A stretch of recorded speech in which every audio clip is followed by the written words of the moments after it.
as well as Talai Kingmakers. And speaking of Talai Kingmakers, on our special feature tonight, while it traces its origin back to the Maasai community, the Talai clan is now deeply edged in the vast Kalenjin community. Having migrated to Nandi Hills more than 100 years ago, the clan is no longer a cog in the Rift Valley wheel, but a cultural and political cornerstone for the Kalenjin people that has kept the community's political wheels turning for decades. Having endured a well-foiled elimination attempt in the 20th century, the Talai people have risen through the ranks and now bear the tag Kingmakers, owing to their ability to crown leaders, including presidents. They attribute that to special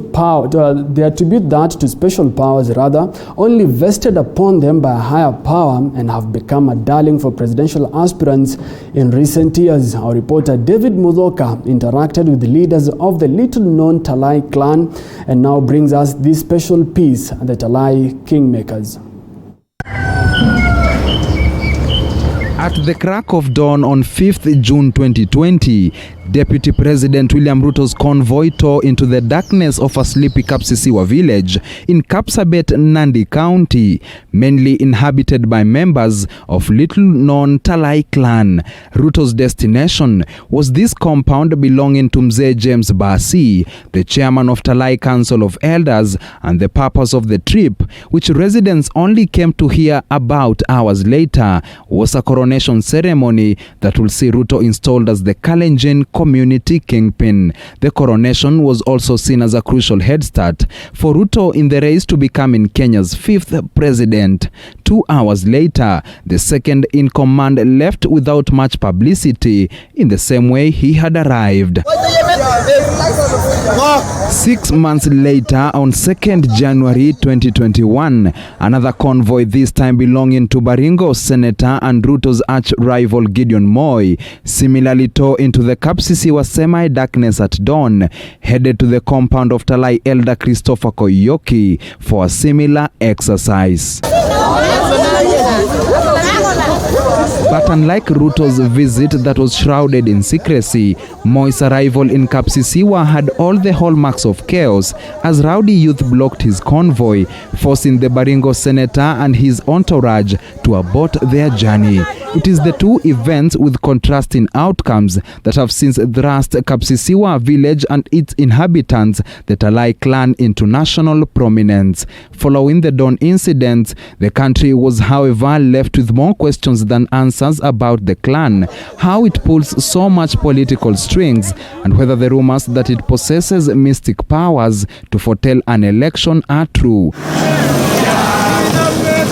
To answer that, we took a trip to Kapsisiwa village located in Kapsabet, Nandi County, where for 2 days we interacted with elders from the Talai clan. Here, we could not help but notice that we were late to a party that has been popular with the entire presidential lineage since independence.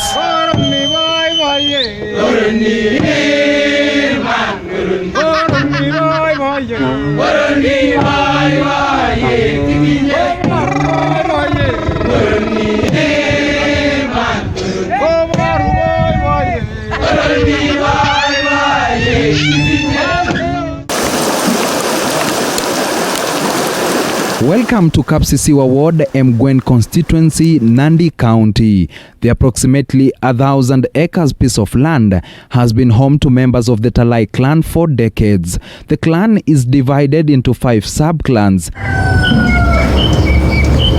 Residents here trace their origin to the Maasai community and were formerly known as Laibons when they first moved to the famous Nandi Hills in search for greener pastures during the pre-colonial period. Na vile tulipika Nandi, wa Nandi wakatupokea na tukakaa na hawa.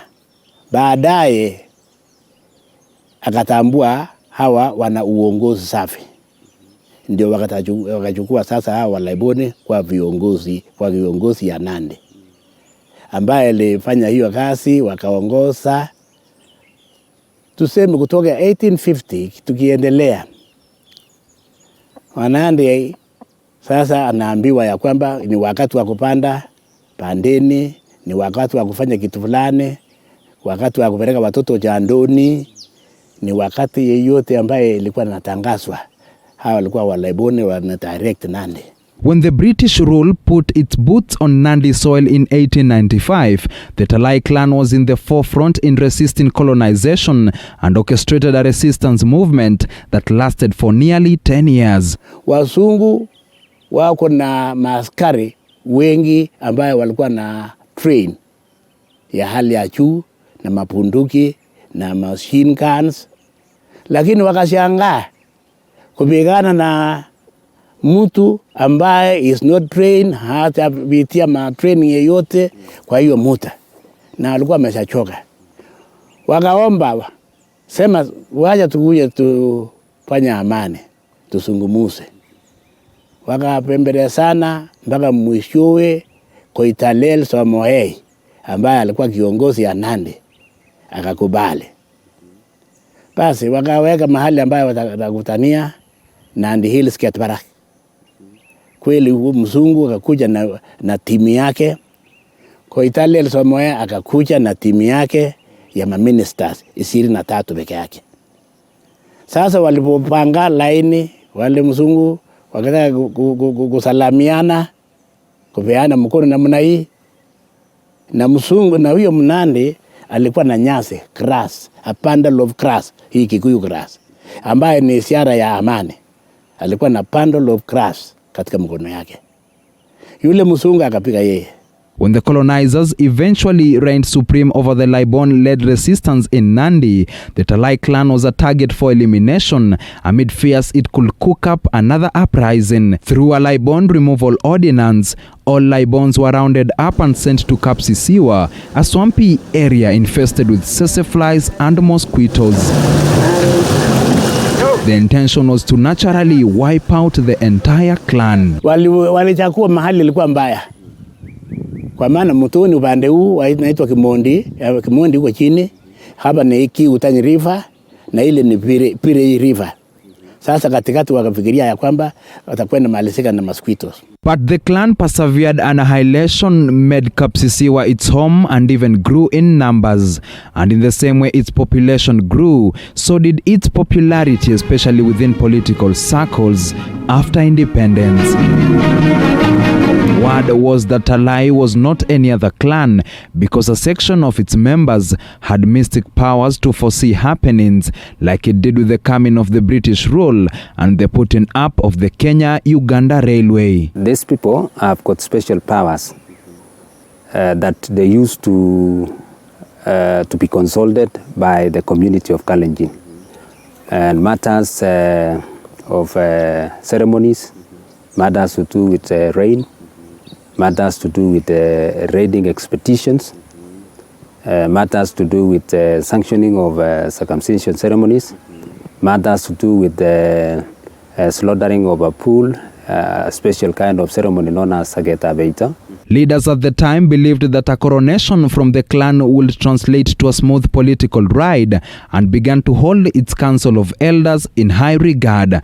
The word found its way into State House, and in 1964 former President Jomo Kenyatta sought after the elders, who led by Barisian Arap Manyei administered a cleansing ritual on him at State House in Nakuru. 2 years earlier, President Daniel Moi had also met the clan at Kapkatet Stadium in Kericho. In the footsteps of their predecessors, Presidents Mwai Kibaki and Uhuru Kenyatta followed suit in 2017, but under different circumstances. Kwa muda wa miaka 10 kama rais. While Kibaki's coronation seemed a formality after retiring from office in 2013, Uhuru's was perhaps a measure of last resort after his victory in the August polls that year was nullified. Past President Kenyatta alibalishwa, tuko na mapiki sasa ndani hapa, na Moi alibalishwa, Kibaki alibalishwa,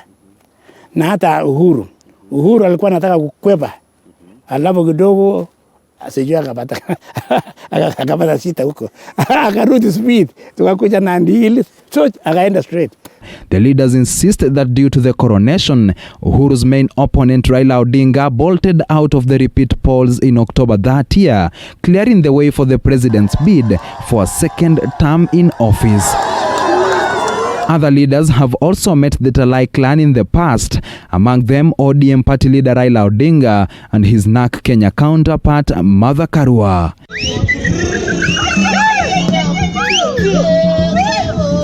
An area known for producing some of the finest athletes the world has ever seen, including homegrown talent Eliud Kipchoge, is now hitting the headlines for a different reason altogether in recent months. Kapsisiwa's unsung role in shaping up the political landscape has seen various national leaders stream into what is otherwise a peaceful tea-growing village. But it is the latest interactions involving the Talai Council of Elders and arch-rivals Gideon Moi and William Ruto that caught the attention of many. The supremacy battle pitting Moi and Ruto has had a toll on the once solid and united Council of Elders that is now facing sharp divisions. One faction is headed by the Talai clan chairman James Basi and was responsible for the dawn coronation of DP William Ruto. It is at this house where in June last year, Deputy President and President hopeful William Ruto received the much coveted Talai blessings, and with 2 batons and an animal skin regalia, the DP was officially the Kalenjin community kingpin. When you put the weight between William Ruto and Gideon Moi, it is very clear that William Ruto is the choice of the entire Kalenjin community, because in 2006, William Ruto was given the mandate by the entire Kalenjin community to be the spokesman.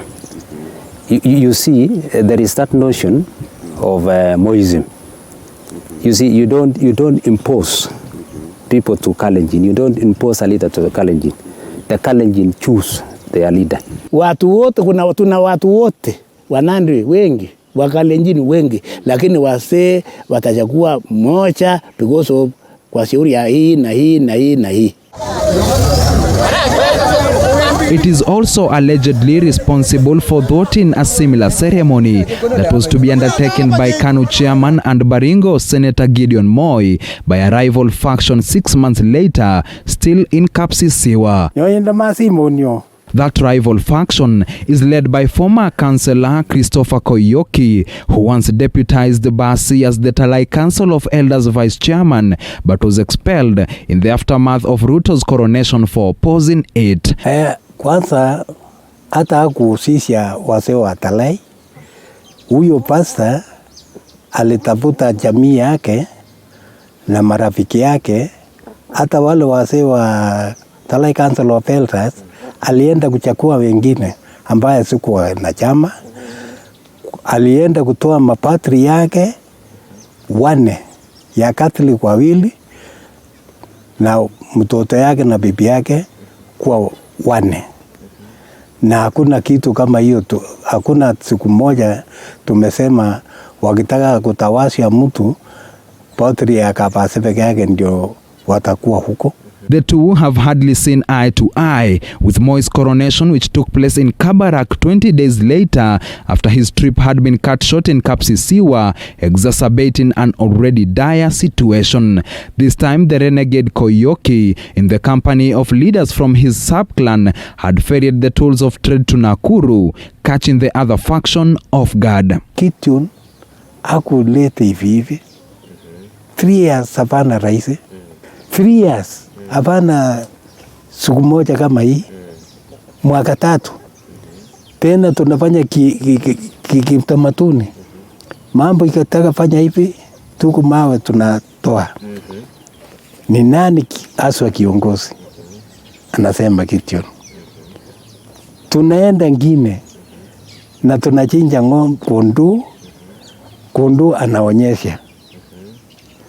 Tunatoa ile mawe yetu, tunamwaka, anasema Gideon. According to Koyoki, his breakaway faction holds the anointing powers and that the DP might have been scammed by the Basi faction. Hata tangu siku hiyo Gideon, William Ruto, wakati natawasha, sinaona William iko na matatizo mingi.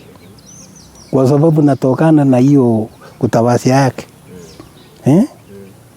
Naona tuliwatawasia Gideon. Siku hiyo sinaona ameshoot hata pato kuruti hata nyuma. Pato naenda kabisa. Tena naenda mzuri. Hapa naenda hivi. Anaenda mzuri kabisa. Anaanzia Laikipia, anaenda huko Ukambane, anaenda Garissa, anaenda Samburu. Tena naona amepata nafasi mingi ya kuzungumzia Kenya. Hata wakati wa kutoa press statement. Siye ilikuwa nasoma. Hiyo ni promotion na babana. Koyoki kwanza alikuwa vice chairman yangu. Na tulipanga pamoja na yeye. Na alikuwa amekuwa na namna hii. Hata alikuwa anajua. Isijapokuwa akasema atakuja saa 11 tarehe 5 kabla ya kuamkia tarehe 6 ambaye tulifanya hiyo kazi. Yeye hakukuja. Na kumbe alikuwa amebadilika. He's just like a black hermit. He's just only in the wilderness alone. He is representing himself. He's not representing the views of Talai. But what really happens in an ideal Talai coronation, and why did both Ruto and Moi go through the hassle of meeting the grey-haired council? The exercise must happen at dawn. In the exercise, every Talai sub-clan is represented by 5 elders. The Talai clan consists of 5 sub-clans, otherwise known as families. Turugat, Kapsogon, Kamararsoi, Kapsanet, and Kapyasan. Upon presenting himself or herself for coronation, oil is poured on the leader's hands, legs and head and allowed to flow freely. Several instruments of power are then handed over to the leader, among them a baton, a lion skin headgear, a 4-legged stool and a royal regalia. Kiti ya coronation ambaye sasa wewe umetazwa hiyo kiti ambayo unakalia ni umepewa kukalia hiyo kutuongoza. It is thereafter a burnt sacrifice is carried out, but critics have in recent years branded the elders sorcerers, citing how they are feared by other clans in the Kalenjin community. But the elders insist that they are not alarmed by critics, stating that they are often misjudged while undertaking their bigger role in the society. The community considers them to be having special blessings. Na hao wenyewe watu wa Tugen, watu wa Kipsigis, watu wa Keyo, Merkwet wanakubali. The scathing attacks and the divisions could, however, be the least of their problems if in a few years historical injustices meted upon them are dealt a wide berth. According to Basi, the clan has been rapidly growing and that Kapsisiwa might soon be overwhelmed by the sharply rising population. To them, a return to Nandi Hills, where they were evicted from a century ago, is long overdue, and so is compensation for playing a significant role in the fight for independence, just like the Mau Mau. Na mbona kutoka 63 mpaka sasa 2021. That is almost 60 years. Katika inji ambaye is independent country. Ambaye tumepata uhuru. And we are still crying. The same problem that we were facing during colonial time is still going on up to date. While they are feared and loved in equal measure, they too, just like any other clan, face challenges. Stealth is their strategy and are quite comfortable in playing their role behind the scenes. It is a role they insist they will not shy away from, and when the time comes to pass on the baton to future generations with no holds barred, they will comply. David Mudhoka, TV47.